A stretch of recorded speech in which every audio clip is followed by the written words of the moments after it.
ছোটোবেলায় প্রচুর পরিমাণ হাসতাম, এতই হাসতাম যে মানুষ আমাকে বলতো আমি নাকি টেম্পু। হাসি একবার স্টার্ট হইলে যে টেম্পুর মতো খালি খটখট খটখট করে করে আওয়াজ হইতেই থাকতো। তো মা আমাকে বলতো যে তাও আবার ঝাঁটার শলা দিয়ে, যে পায়খানার ভিতর যে দাঁত খোঁচা।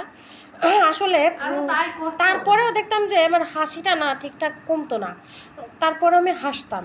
কিন্তু এখন বড় হওয়ার পরে আমি হাসতে পারি না, অনেক বেশি হাসতে পারি না, মুচকি হাসি, কুট করে একটু আওয়াজ হয়, আগের মতো মানে খুব বেশি আওয়াজ হয় না, তাও হয় মাঝে মাঝে ছোট বাচ্চা কুকুরের মতো, যেটা আর কি এইরকমভাবে হাসি।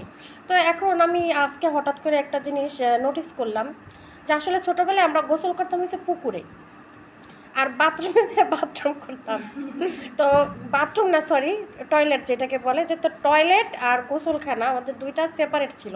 গোসলখানা ছিল হচ্ছে পুকুর।